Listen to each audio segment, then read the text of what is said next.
Hi, and welcome to another exciting episode of the Andre The Beast Crayton Show. Today we're going to dive into international music. Let me explain to you what I mean by international music. We're talking about universal music. This story today is going to be really profound because can you imagine living in another country and all of a sudden having to exile out of that country and start your life all over again with no family, no nothing, get married, get divorced, but still in a family and have kids, and then still trying to pursue your dream on foreign land. Today we have in studio a young lady who actually had this experience happen to her and is still chasing that dream. That beast mindset is definitely in this young lady. I'd like to welcome to the show, Miss Liz Gomez. Welcome to the show. Thank you so much. I am very happy to be here. Thank you so much. Man, you're just off camera. We were just talking, and your questionnaire was really vague. But to sit here and talk to you off camera and to know your story just a little bit that I've heard the last few minutes was like crazy. Tell the viewers a little bit about who you are before we dive into your story. Okay, so I am Liz Gomez. I am a singer, Latin singer, that is developing her career here in Indianapolis. I started to singing in Colombia before, but I really start my professional career like a singer here in Indianapolis. Really? Now let's start from what's it like in South Colombia. What's it like for you there? I mean, we hear stories, we see the media, and a lot of time the media has a tendency to overhype. But you lived abroad. What's it like not only being born there, but what's it like growing up? So I was living in a city like Mexico, more or less, It's a normal Latin American capital city. I was working there like a business administrator. I used to have my family over there. The life is little more relaxing than here. What do you mean? You don't need to, your priority is not the work. Your priority is your family over there. Really? Yeah, like a woman, your priority always is your family. Okay. It's not your job. I was working very hard all of my life. I was working very hard, but my routine was different. I had like very certain hours of work every day. I worked like an executive in a company over there. Mm-hmm. Very quiet. My life was mostly quiet than here. Are you the only child in your family? Yeah, I was very, my life was very focused in my family over there. Okay. My mom, in my brother, in my daughter, in my husband, was very focused on that. Not thinking on me a lot. When did the singing career, was singing in your family? Was music a part of your family? Yes, I started to sing when I was 7 years old. Okay. But I just in Colombia living to the music is hard. What do you mean? You have to be very, very talented to can be able to pay your bills with the music there. Oh, so yeah, it's not like here that you have a lot of opportunities. It's not like that. So I have to just live like a hobby for a while, for a lot of years. Right. But one day I just start to feel in my heart and I just feel this sensation that you are empty, that you are not very happy with all of the things that you have around. Mm. I had my family, I had a lot of things around me, but I was empty. And I was feeling like, Isn't that kind of like an oxymoron, because the tradition where you're from is family first. Singing is a hobby, but did you share this with your family? Because the family is tight, so I'm pretty sure you had a support group. Did you go to your mom and dad and say, you know what, I'm feeling empty, I really want to sing? And what did they say? They are still thinking that I am crazy. Honestly, they are like, because I was in my 30s, you know, and they said, are you crazy? I remember that I was talking with my therapist, saying, hey, I want to go to a bar with a guitar player and start to sing, and you know, every Friday or something like that. Right. And she says, whatever, you know. Really? She was This was your therapist? My therapist. I love her with all of my heart because she is one of the person that make this change happen. Okay. You know, in my mind, in my heart, you know, make me listen myself. But still, for everybody was like, ah. And I just, in one point of this, of this story, I was lost in my marriage. I was like trying to figure it out, and the family was first. Mm-hmm. Did you want to get married?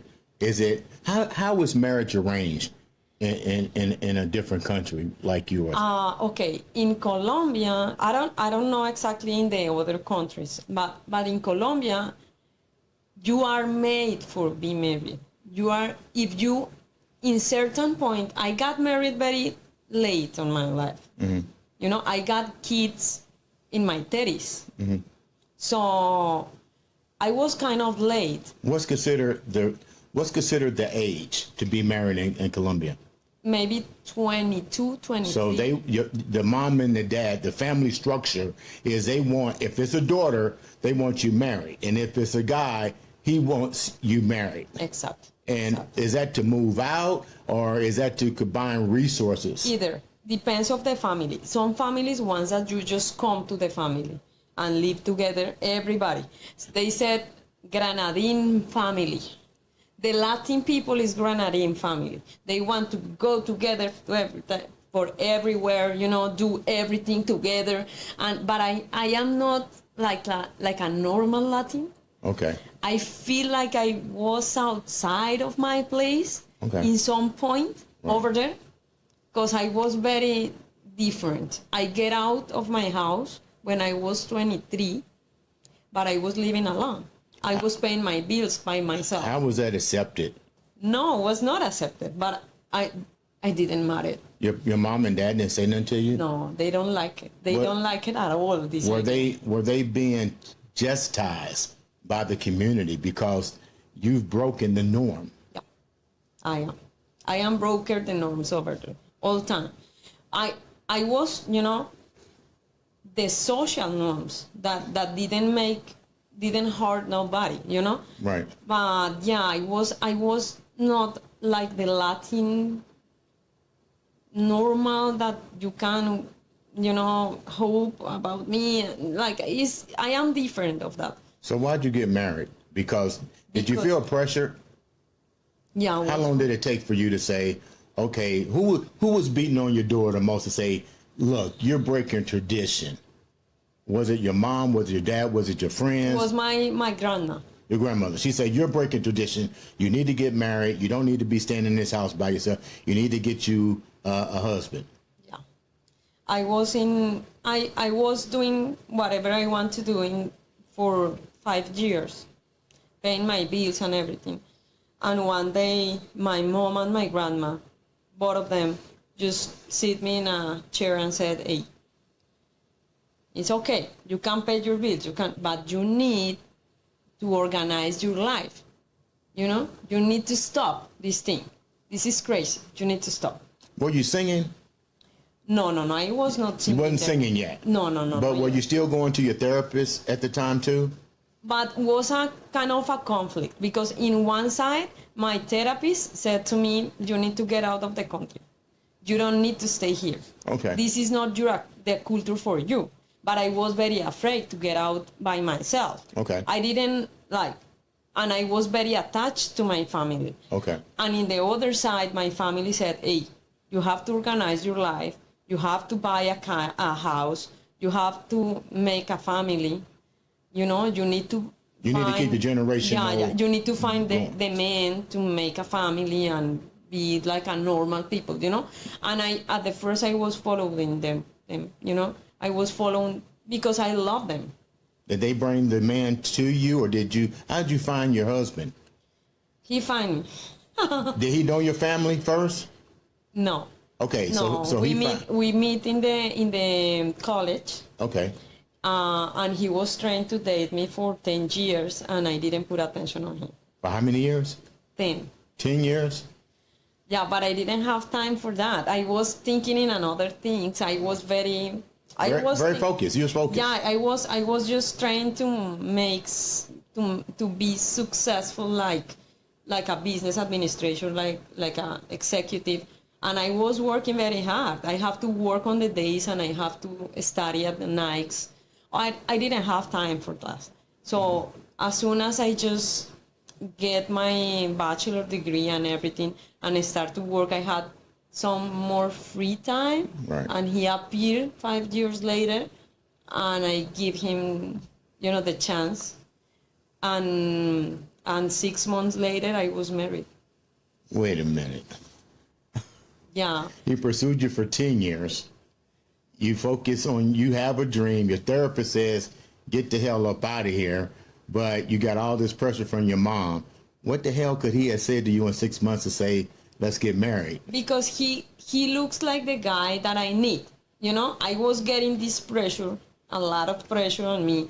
And at the same time, I got the position in a very big company. Okay. But was very traditional because was from Japanese people. And the Japanese people is very traditional.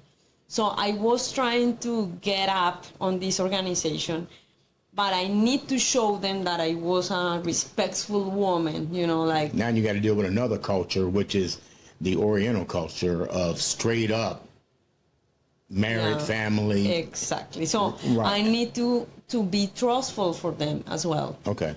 And I was trying to get better position over there. I was like there about 3 or 4 years when this guy appeared, and he was single. He didn't have any kids. He was in the good age, and he wants to marry. So he really pressured on me to get married, and I said, well, Where you in? The bigger question is, did you marry because you fell in? Look, 6 months is pretty quick. Did you marry because you was in love, or did you marry because of wanting to depressurize the pressure that was given upon you from your family and your career? I think it was more for pressure. I don't think that I was in love. Okay. But sometimes, there, they said, oh, you don't need to be. You will grow to love him. You can, and you are a good woman. You're gonna figure it out. So, I just said I was very young. I got married when I was 28. When you got married, did you share that with your therapist that you was getting married? Yeah. No. This was on a spot that I just stopped the therapist. You just stopped going to therapist? I stopped that for 2 or 3 years, and when I came back, I was married already. Wow. Yeah.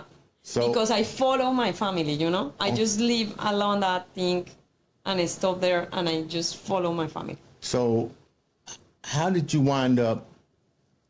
You put your dreams were never put on hold. So now, what it have to be to some degree, because now you gotta do the imitation of marriage. You gotta pretend and go through the trials, tribulations, make sure your family see you're happy, make sure you're good at work, but you still have this, like you told me, you had this desire to sing. Yeah, I was. You know what? I was in this big company. And one day they had the idea to make like a music something. So they make a band with the people that was working over there, and they invite me, and I start to sing again, and I start to feel like, oh my God, I get obsessed on that, and was like very little thing in a little stage, but I just feel again that I was alive. You Right, know, right. that I was alive. I just, oh my Something God. inside you woke up for real. Yeah, it was, oh. And one day I remember very clear that one day I was in my computer just typing, and I just look at it to the window, and I said, what I am doing here? What I am doing here, sitting in this chair and typing, like wake up. You know what? There's a commercial that they play here in the United States that happened to the dude. He was like typing, and he goes, "What am I doing here?" And then he goes back, and then he goes to where he wants to be, and he comes back to his desk, and he just throws everything away, and people looking at him like he's crazy. Yeah, and was exactly that happened. Really? Was exactly that happened about 1 year later. And I was putting my family like my motivation, but was not true. Was my soul asking me to get out of this place? You know, I put a lot of reasons, and I try to make that appear very reasonable, you know, for my family and everything, but was not like that. The real thing was like I was tired of make that everybody was happy, Right. and I was empty on that. I was empty. I really need to live my own life. When did you share this with your husband? Yeah. What was his response? Okay, this is a kind of long story. I just leave this big company and went to a little town where he used to work. So I stayed like a full-time mom there, but I start to take meditations and start because I feel this thing. I need to know what is going on with me. And in one certain point, I said, you know what? I want to be a musician. I don't want to come back to the office. I don't want to look at it a normal job. I don't want it. So I sit with him and I said, you know what? I want to sing. And he says, oh, yeah, you can sing whatever you want. Here in the house, whatever. This is a... You can sing in the house. This is a good hobby. This is a good hobby. You can do it. So he called it a hobby. And I said, no, you are not understand what exactly I am saying. I want to sing like a professional singer. And he said, what? You are 32? 33? Are you crazy? Right. So you want to just put in the can of the trash all of your work during 15 years and you are telling me that you want to sing? I said, yeah. Okay, if you can do it, just try it. Are there a lot of successful singers in Colombia? Yeah, but this is hard. Over there is hard because there are a lot of people that is talented. There are like millions of people that is talented. So it's really hard. Yeah, it's hard. Okay, so now you getting ready to come to the United States. How do you get here? How did you wind up coming here? Because you said something happened that you guys had to leave. We had security issues because my husband used to work in a big company that of construction. Mm-hmm. But these projects needs to involve a lot of kind of people. I can talk a lot of that because legal and immigration issues. So, but basically we had like security issues, and one certainly point we have to just leave the country. I had 1 or 2 months to plan my trip to here. Did you share this with your because you're in his town now? So did you share this with your family? Like, we got to leave the country? Yeah, but was very sad because I didn't have a lot of time to explain to them, and I prefer don't explain a lot of details, and right. they get furious because I was good there. My position over there was good, okay. You know, and I got lately before leave the country, I got a good position in a company, in another one. I have to come back to Bogota, to my city, and then I got good position in a project, in a health project. Okay. So you wound up coming to the United States. They pack you and other people. So you have a child too. Yeah. So you guys are getting on a bus, on an airplane. How do you pick your destination here? You just not saying, hey, I'm getting on the plane, I'm going to the United States. Honestly, I put my life in my ex-husband. Okay, so you put everything on him. So he told me everything. He said, because at the first he wants to come alone, and I said, okay, if you want to come, if you want to leave the country, you need to give me the divorce and the custody of the girl, because if you leave, you leave. Mm-hmm. And he says no. Okay, so we need to go together. So he planned all of the trip, but he called me one day and he said, we're gonna leave in 4 weeks. And I remember have the phone like that, and I said, 4 weeks? Did you have resources? Like 4 weeks going abroad, did you have enough money? Did you have, how come you just didn't stay with your family? Why didn't he just say you stayed with your family? We had to sell a lot of things. We have to sell our lives there. And we had good positions over there, so we had some savings. Okay. So, but yeah, it was hard. It was hard because when you make, when you make pesos to dollars are nothing. Okay. You think that you have a lot of money, but when you come here and you start to spend your money, that is not a lot of money. Okay, so he's telling you now you got 4 weeks. Where did he wind up picking you to move to? You got you got tons of cities and states here. Where did he wind up taking you? Basically, he meets with his cousin here. She was in Louisiana. Okay. And we just come there, and she was very, very good, very nice, very kind with us to receive us, both of 3 people in her house. Okay. And we lived together for a while. So you had to be scared. New Orleans? You know what? My grandma just passed away in these days. Okay. Like some months before. Okay. And in this point, I just live like a year. And I said, okay, I feel that I don't have nothing in Colombia in this moment. I was sad. She has a bad sick. She was very sick for a while. So was kind of hard.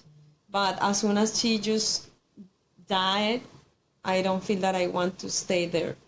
So was kind of a combination of a lot of things that made me take the decision. But it was easy to take the decision. Okay. Because I just follow my family in this moment and just leave all of the sadness things that I have because my grandma. So you're in New Orleans, a whole new life. Now what happens? I just came and start to recognize everything, and start to start with I used to talk in English, but my English was not very good in this moment. So I started exploring, driving in the city, try to figure it out my life. Was kind of hard at the first, but she was kind. She was my best friend for a while, and she was very welcoming with us. Like, was good. Was summer this time, very hot. I was trying to recognize a lot of things. We were to New Orleans to look at the people just playing jazz. And how did that make you feel? Because you now, out of that situation, chaos, you're in America, but you're in New Orleans. That's jazz capital. When you went down Bourbon Street and you heard all this music, you probably was like, am I in heaven? Exactly. I was thinking like, I can see this one day. I can, I just look at the opportunities.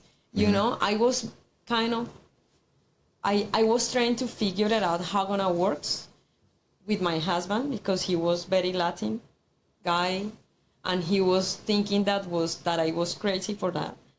But still, I had this hope in my heart. Still, I said, I just came here with the dream, with the goal to do music here. I didn't say it to nobody, but I have this goal here. I was thinking on that. I said, okay, I'm gonna start over.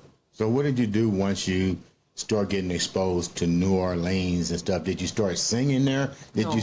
No, I was just look at it. I was trying to organize the base of the things at the first. I just take about 3 years organizing all of the things because I got pregnant 4 months later when I came here. And this is your second child?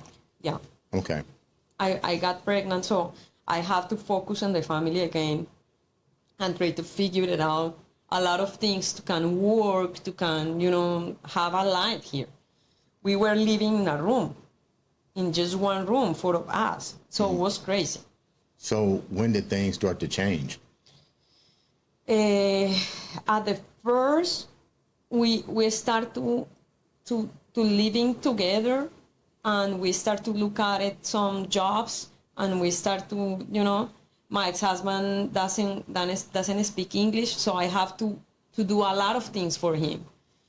And the schools and my daughter was a lot of things like to put together, and then the winter, then Indianapolis, then How did you wind up coming to Indianapolis? That's the key, because the New Orleans was your first landing pad, and you getting familiar with American culture, so to speak. You see the music, you get pregnant, but yet and still another shift take place. Now you wind up coming to Indianapolis. How did you wind up coming to Indianapolis? This was very funny because we came there, and the first day she says, I have 2 notices for you. I have one good and one bad. Said, okay. The one is, I am very happy that you came here, but the second, we're gonna move in 2 months. I just got a new job. If you want to come with me, you are welcome. If you're not, just stay here. But we didn't know nobody anyways. Right. So my ex-husband wants to stay, and I want to come with her. And he says, okay, I want to stay, and said, okay, give me the divorce. I am doing the sacrifice to come here, no family, no nothing, so you have to stay with me. And he just say yes, and we came to Indianapolis. Like, I think we stayed 3 months on New Orleans, and then we came here. When you come to Indianapolis, what happens to your life? I realized that I was pregnant, and all of these crazy things start because I got afraid. So this is 3 kids? No, 2. 2. So you're still pregnant as you leave in New Orleans. I didn't realize when I was in New Orleans, I didn't realize that I was pregnant. Okay, I was pregnant, but I didn't realize. I realized when I came here. You came here, okay. So I start to, I didn't know how the hell works here. So it was crazy. Really? It was crazy. I started to work, but I didn't know that I was pregnant. And I had, I think, 20 weeks of pregnancy when I realized that I was pregnant. And, this is crazy. Like, I was not planning to have a kid here. Like, immediately came, I was thinking on organize my life and, buy the house or something before. Mm. So, was difficult. And the living with him was not very good. What do you mean? Getting like we lived by separate houses for a while, for the most of the time of our marriage. So we came here and we lived together in a room with my other kids. So I just start to realize who is him, And I was thinking like, oh, I don't like it. Did you have second thoughts about everything from the marriage to leaving your home to now being in a country with no family at all? Because you was depending on his family network. Was terrible, like, because I was afraid. I said, I was thinking almost 2 years, how make this change, how I gonna work with that, because this is 2 kids on my responsibility. I didn't know how navigate in this country at all. Right. And I was like very afraid, but this is a point where you can do nothing. I was trying to do a lot of things to make that happen. Was he supportive at all? Did he understand what you was going through and what you were dealing with?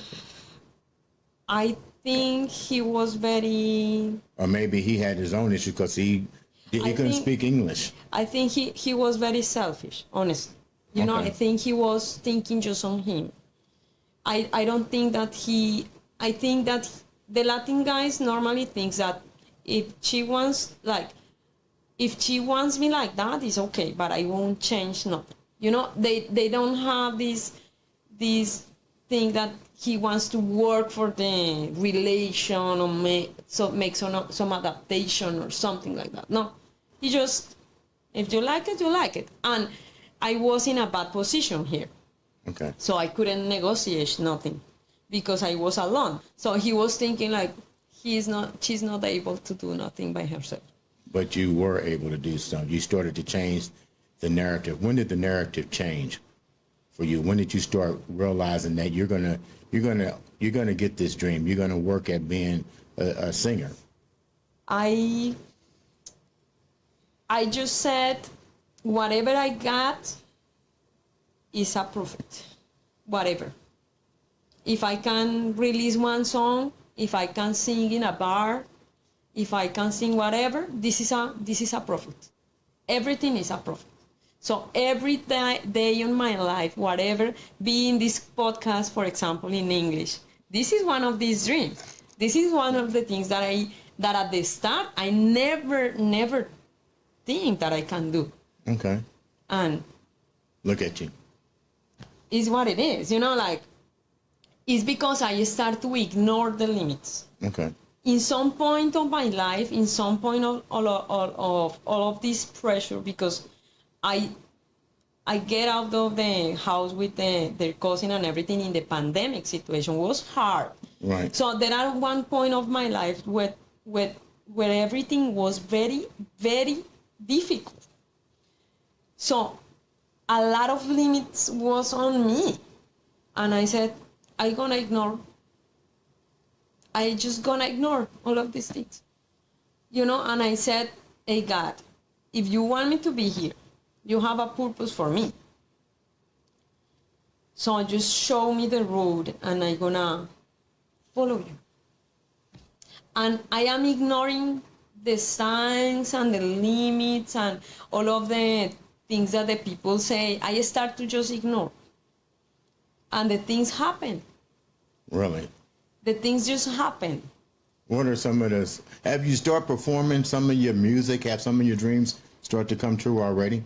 Not exactly. I have to work a lot. At the first, I start to play in a rock band, Okay. in a rock in a Spanish band, and I have to work all day in a manufacturer place, Okay. factory, from 5 a.m. to 6 p.m. And then I have to go to house, just clean myself and everything, and then take my kids, go to the babysitter, put them there, play all night, came back, pick it up them, and don't sleep for years, for 1 or 2 years. Right. I was like that. But sometimes I didn't make money with that, and it was hard because I'm getting divorced. But this is my heart. Mm-hmm. Like, I have to follow. I don't feel that I have another choice. Right. Because I was ignoring my dreams for years. Right. So this is not a choice. This is not a possibility.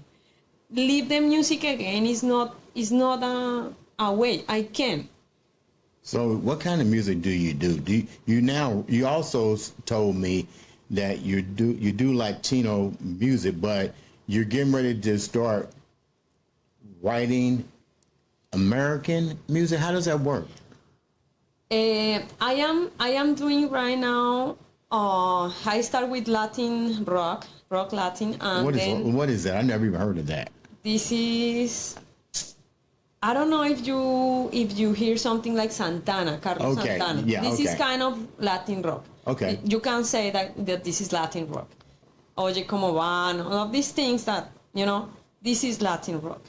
And then I start to do some bachata, salsa here with a Okay. track show with American Girl. That was a crazy thing that happened to me as well. Okay. That the biggest singers here in Indianapolis, that is Barbara Ochoa. I still love you. I still love you, Barbara. Okay. She just came from Los Angeles, and she wants to do something Latino very, very bad. She wants to do something, but she was American. Right. She was not able to talk with the owners of the restaurant, the Mexican restaurants and everything. So we start to work on the Latin project with her, and Okay. we worked for a while. We were trying to make a band and everything. So, and at the same time, I was starting to do originals in bachata. Okay. So I was doing these two things. In this time, I was through divorce, through a lot of things, and I started to write my things. And I wrote one salsa that I am ready to release, hopefully in this month or later in next month. And the dreams come true. Just the dreams come true. One guy that is from Puerto Rico, I show him my little voice note in my cell phone, and he says, I like it. Really? And I said, okay, really? Go ahead. What I need to do. Right. And he helped me with some lyrics. He helped me with the music.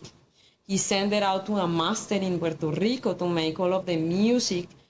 And then he came back. We just record the voice, and it is this. So what kind of opportunities? Let me rephrase this. Where do you perform? Like if I want to come out and the viewers want to come out and support you, I'm very ignorant on Latino music. I'm sorry, but now that you've been on my show and stuff, I'm gonna learn it because I need to learn. Where can somebody like me, myself, and the viewers come out to hear your music or to support you? Okay. Normally, I am in the Mexican restaurant in the west side of the city on Fridays, being hosting of karaoke. Okay. You are very welcome. It's Mr. Pulpo, Marisqueria. You are very welcome to come. But this week, I have a special show that I am very happy to do. That is in Jazz Kitchen. Oh, Keystone Broad Ripple. Yeah. Whoa. Okay. This is my first time in Jazz Kitchen. I'm gonna featuring with Kathy Morris. Okay. That is a violinist that is mostly jazz, but we're gonna do something with boleros and jazz. Okay. Mix it. So you get to bring some of your culture into American jazz and American music and really tell your story through music. Uh-huh. The universe is crazy, isn't it? Yeah. It's because when you start to ignore the limits, the things start to happen. Right. Because your mind is the limit of the things. You can be your own enemy. One certainly point when you decide be your friend, and you decide to don't think on the limits, the things start to happen. How can the viewers reach out to you on social media? Okay, I am like Liz Gomez Music on Instagram, Liz Gom on Facebook. I have a TikTok account as well, like Liz Gomez. I am singing some boleros over there. I don't do a lot of things there in TikTok. But yeah, you can see a little of my shows, little parts of my shows.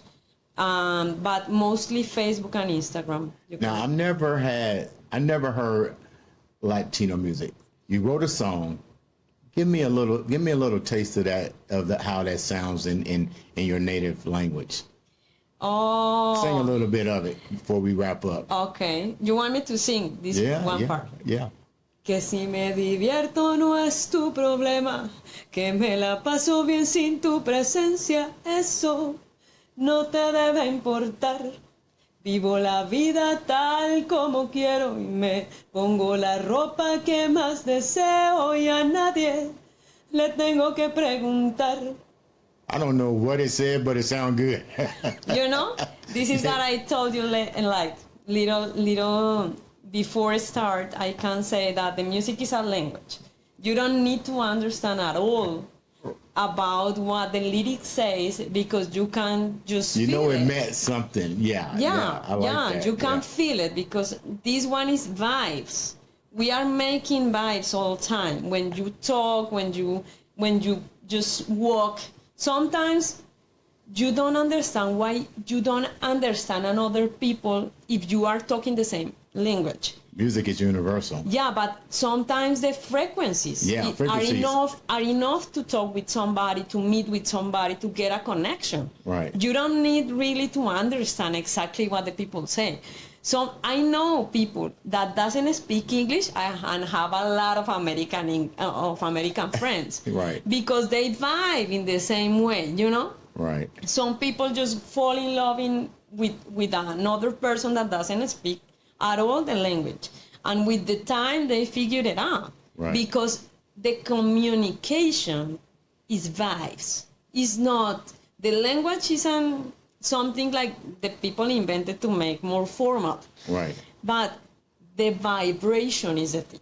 I felt the vibration in those lyrics. You know what? I appreciate you taking the time to come on the show and share a beautiful, remarkable story from going from a whole new country to another country, not giving up on your dreams, realizing more importantly that only you stand in your way of what you want to achieve in life. Ladies and gentlemen, make sure you support Liz Gomez. Go out there and support her. Subscribe, like, share. Go out there and listen to the music. You don't have to speak it. Just sit back and listen. This has been another exciting episode of the Andre The Beast Crayton Show.